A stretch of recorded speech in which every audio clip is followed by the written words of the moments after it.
they're an expert when their team makes the Sweet 16, right? At least that's what I do. Who doesn't? I mean, I start picking names. It's my favorite thing. Oh, I knew that. Yeah, you pick colors, you pick names. Oh, I knew Gonzaga was going on a run. Who didn't know that? I knew it. Texas Tech. I had him in my 8. But none of that this year, man. So it's nuts. Very interesting. How about the Phillip Rivers signing? Oh, that's a good one, right? To Indy, yo. That's a good one. It's interesting. I don't know. I don't know how to think about it, really. I'm very mad on it too. I don't know exactly how to feel. Because here's the thing, a lot of people said that the Chargers were far away last year, and they had some injuries again. But they had a loaded roster, at least offensively, and Rivers just wasn't getting it done there.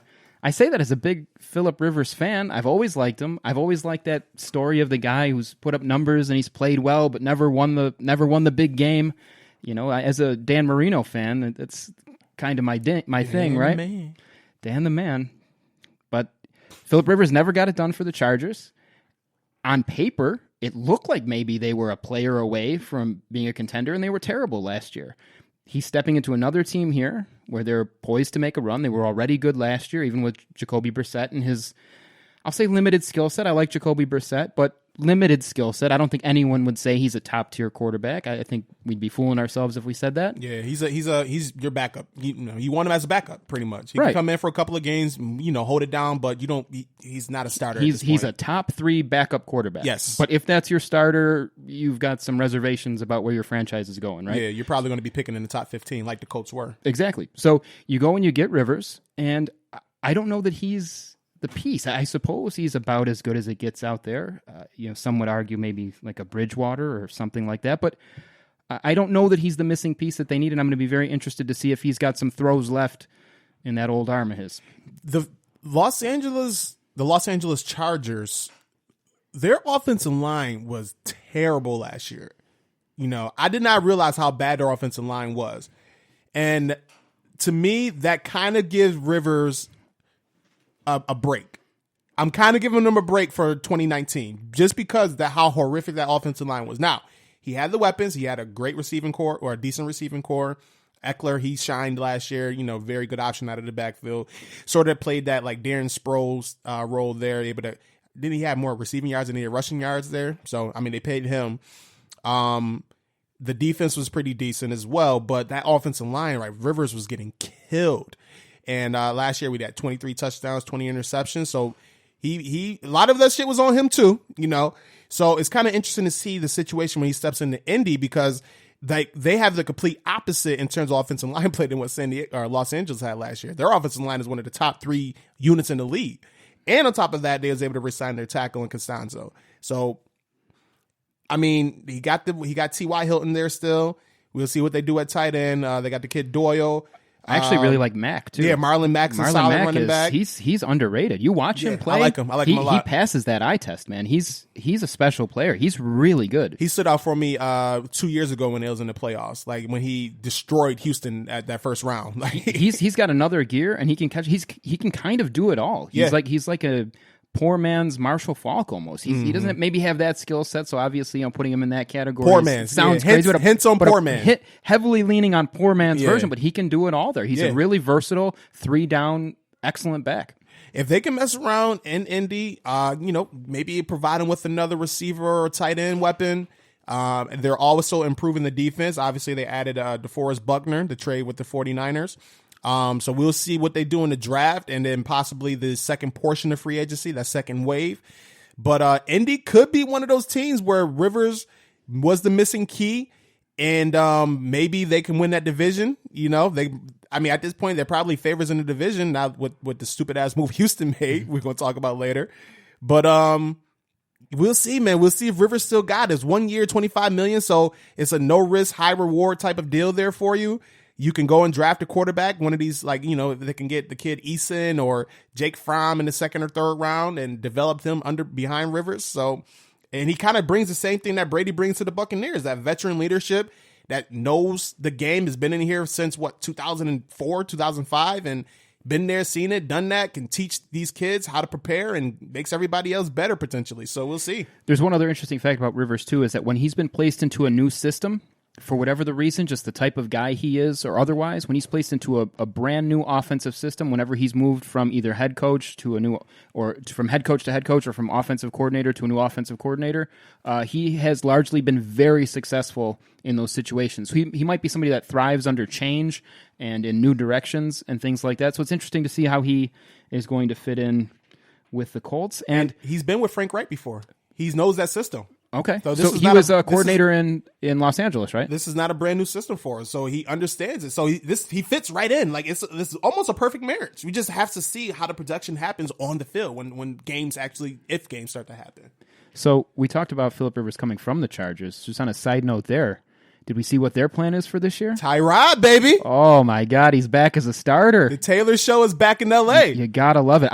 I always liked Tyrod Taylor. Me too. I know you did as a Ravens he came from fan. Baltimore. Yeah, as a Ravens fan. I was telling him to put him in over Flacco at some points. Because Flacco was pissing me off a couple of games. I'll tell you, I like Tyrod. I'm interested to see what he can do there because they still have some weapons. They still have Keenan Allen. They're still going to have Eckler.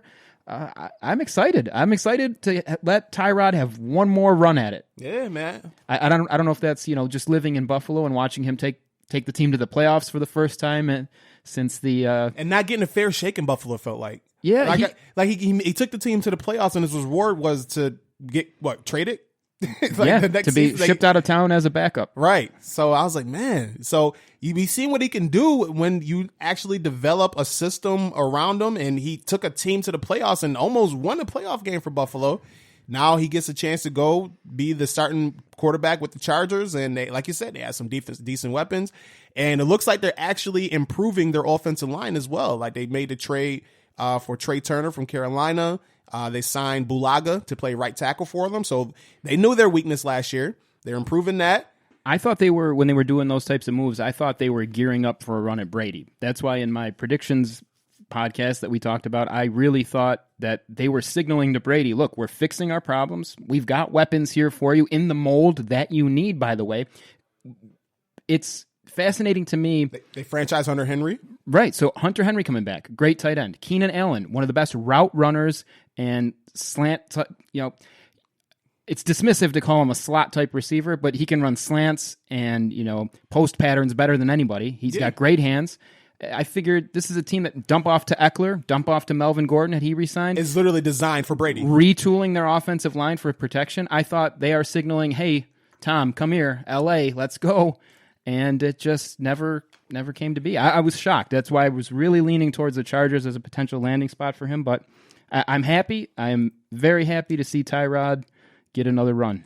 They were saying that one of the main reasons that Brady's signed with the Buccaneers over the Chargers was because he wanted to stay on the East Coast. I could see that. I guess what wanted to be with his family, like closer to his family. Well, that's the thing. Like I had many conversations over the last couple of weeks as free agency was kind of gearing up about, why would Brady leave? Why would Brady leave? There's so many reasons. When you get to that level, you think about your life personally or anyone's life out there that's listening. Think about your life. You push towards goals that you think are achievable at the time, right? You might have stretch goals for your life. Eventually you want to live here, or you want to do this, you want to have this job. You're going to school for 4 years to get this job down the road.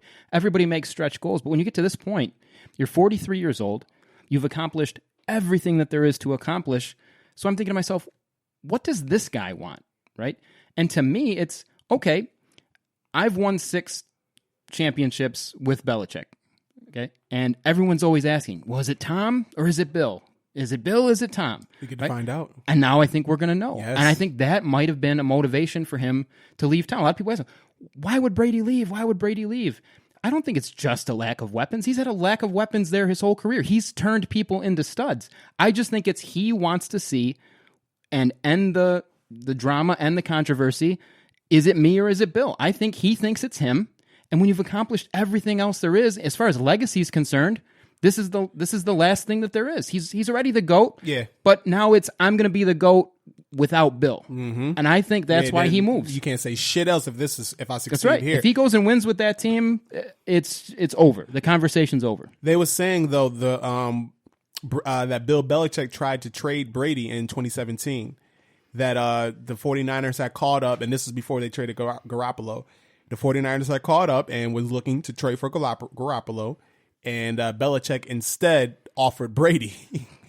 And Robert Kraft shut that shit down. I have no doubt, yeah. So they said ever since that happened, the relationship soured, and Brady made sure that the next deals that he was signing with them ensured that they couldn't franchise him and that he had his freedom to leave.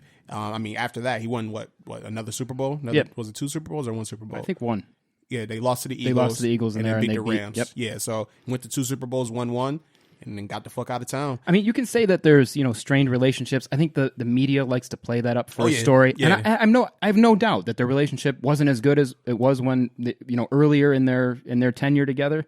But I think that's largely fabricated. They made it 20 years there together. I mean, even if things weren't perfect here and there, it's the most successful tandem of coach and quarterback of all time. So to say at this point that they couldn't work together, I mean, they probably could have. I think it's Tom has different goals than the rest of society, right? Right. You are a 6-time champion at the quarterback position.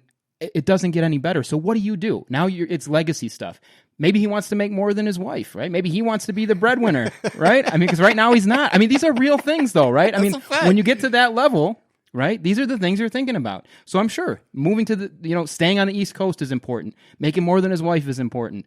The legacy situation of, is it me or Bill? These are all things that are important to him, and I think that's why he moved on. It's crazy. It is nuts, bro. It's really nuts. What other quarterback move was on there? Well, I'd like to talk a little bit, if you don't mind, about Mr. Teddy Bridgewater. Oh yeah, Teddy to Carolina. That's an interesting one for me. I think that's a pretty cool move. I think he's going to fit right in there. I think they've got a short dump off style, very similar to what Drew Brees is now, right? That's why I think Bridgewater was able to step in and go 5-0 with that very good Saints team. I think the offensive coordinator from New Orleans is now the offensive coordinator for Carolina, and I think that kind of drew him there as well. He has some familiarity there. Sure. I'm not 100% sure on that one, but I believe that's what I read. Okay. So, I'm gonna take your word for it. Yeah, I trust in you. Big trust. Big trust. Woo, woo. Yep. So I'm gonna go with that. But I think it's great. I think it's a great fit. He's gonna love dumping the ball off 10 times a game to McCaffrey. It's gonna be a style that fits him. They got to get him some weapons, though. I mean, they got DJ Moore. They let go of Greg Olsen. He's now with Seattle. And then, like you said, they got Christian McCaffrey. And they just signed my guy Seth Roberts from Baltimore. And he's with Oakland before that. But who else do they got on that receiving core besides that? I'm waiting for the phone call, to be honest. They might call me up. I don't know. I mean, no offense against you, Ed. I know you can, you got solid hands and everything, but there's only there's only enough room for a couple of white receivers in the league, man. Oh, there's so many. It's only like 4. I could be another one. Like 5 is like, whoa, hold on now. Whoa, what are we doing? All right. Aren't they all in New England? I mean, pretty much. But yeah, I think Carolina has to. Hopefully, they can surround him with some more weapons. Where obviously they just don't want to rely on Christian McCaffrey only.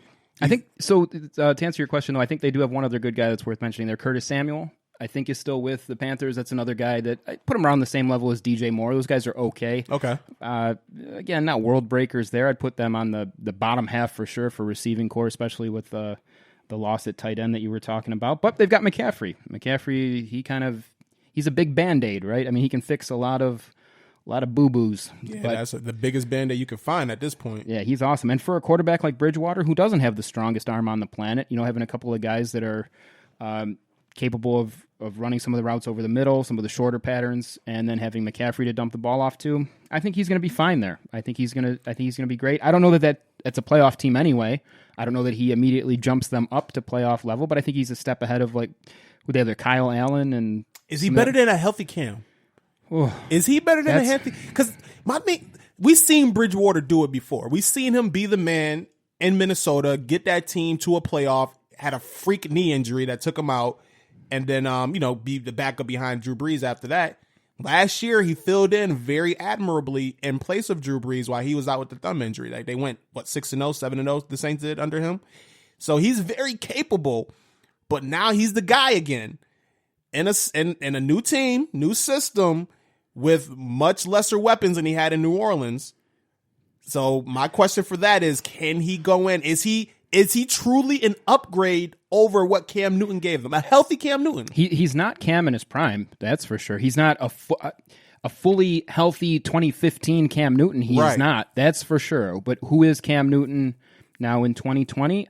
I don't know. Again, I'm no expert. I've got nothing but conjecture here. I'm just looking at what I've seen. Yes. In fairness to him, all I've seen is him playing hurt. Right? He goes out there.